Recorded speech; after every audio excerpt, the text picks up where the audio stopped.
Okay, so I wanted to discuss the topic of book censorship, in particular book censorship in school libraries and public libraries. This goes out in particular to those parents and administration in schools that want to consider censoring a book and getting it removed from a library. First, I just wanted to state that my own education would be a lot different if it wasn't for me being able to express my own opinion, views on issues, and other such things.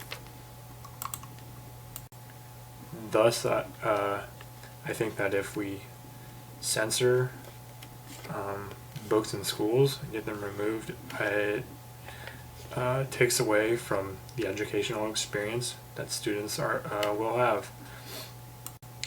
So from here, I'm going to discuss why parents and administration should be concerned and not try to remove books from schools.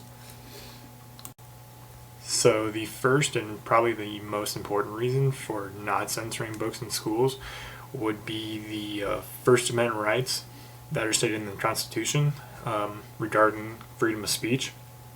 And so I wanted to give you what the Constitution says exactly on freedom of speech. I got this information off of People for the American Way. It says that Congress shall make no law respecting an establishment of religion or prohibiting the free exercise thereof or abridging the freedom of speech or of the press. Thus, since schools are part of the government, or at least public schools are, they shouldn't be restricting what books can be held inside the school library. Additionally, I wanted to pull out a quote that was said by the Supreme Court Justice Anthony M. Kennedy, which I found on the American Library Association. He said that First Amendment freedoms are most in danger when the government seeks to control through or to justify its law for the impermissible end. The right to think is the beginning of freedom, and speech must be protected from the government because speech is the beginning of thought. So what he's basically saying is that if we want to teach our students as well as we can, we must not prohibit the freedom of speech and their opinions, and not prohibiting things like books being challenged from school libraries.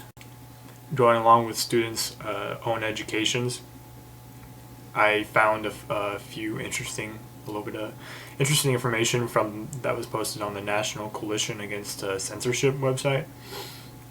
They made a couple statements about knowledge, and that the world could get smaller and smaller if we prohibit certain things from being taught and students from learning certain topics.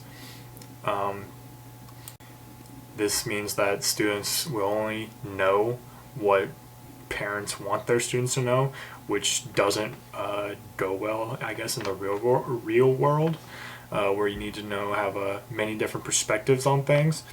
And this is something that the Freedom to Read Foundation stated, and that they said something like research provides for better perspectives.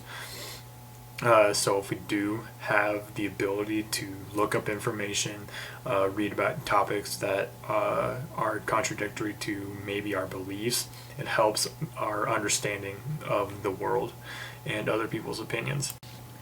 Another important thing that we need to consider is that teachers should have the ability to explore ways to motivate and reach students. That was stated also by the National Coalition Against Censorship. So if we want to help students learn, we must consider all the different things students are interested in, and if that is the best way to potentially reach the students that may be struggling. Going along with that, I found an interesting article that discussed John Green in his book. It was called Looking for Alaska. The article was called John Green Fights Back Against Banning of Looking for Alaska. But anyway, one of the most profound statements that he made was the idea that we should leave teachers and librarians up to making decisions on what books should and shouldn't be allowed to be read by students, taught by students, and provided in our school libraries. He said that those people are the most qualified people to make these decisions, as they are surrounded by the students every day, and like people like librarians have education suited directly that deal with libraries and books and those types of things. So I think that his argument makes a lot of sense, and that we shouldn't have parents and administration of schools deciding what's best for their students' education, as they're not directly involved in teaching, I guess. And then one last thing about academic freedom, which was stated in the American Library by the American Library Association, was that it does help students provide their own opinions. So if we are able, like I said earlier, if you're able to read through books, decide for yourself what you want to think, do your own research, it helps implement better education for the whole of the student body. And then the final statement I wanted to make that the ALA stated was that, look, there's just a lot of alternative books that students can read that don't pertain to things such as profanity or sexual encounters or anything like that. If parents don't want their students to be reading a book, then maybe it's just up to them to make sure that they don't pick up a book they don't feel comfortable with their students reading. It shouldn't be up to them deciding what parents throughout the school district and their students should be allowed to read. Everybody's parenting style is different, and so I don't think my parents would be as concerned with me reading a book in high school that had a lot of profanity or something like that as maybe someone that's more Christian and raised in a more Christian family would be.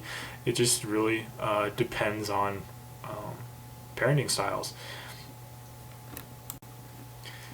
So basically, in the end, I wouldn't be who I am without the ability to think critically, provide my own opinion, and use my own analytical reasoning to decide for myself what to think and what to believe. For instance, just having the ability to rely on the Constitution and the First Amendment rights I have, freedom of speech, which provides me the ability to basically do the things that I want to do in regards to my own thinking, and that's really important. It helped teach me a lot of things that I would need to know when I graduated high school and went into college. And you're surrounded by a variety of different people that with a lot of different opinions and backgrounds. And if you're throwing your child into the wolves after they graduate high school and college, they're not going to be prepared if they're not allowed to at least get an idea of other people's perspectives. So I guess at the very least,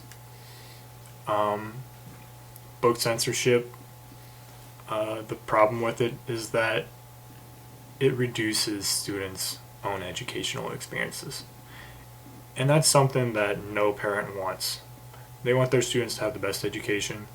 And by providing it through simple ways such as allowing them to read books that maybe they don't approve of, it'll help them in the long term.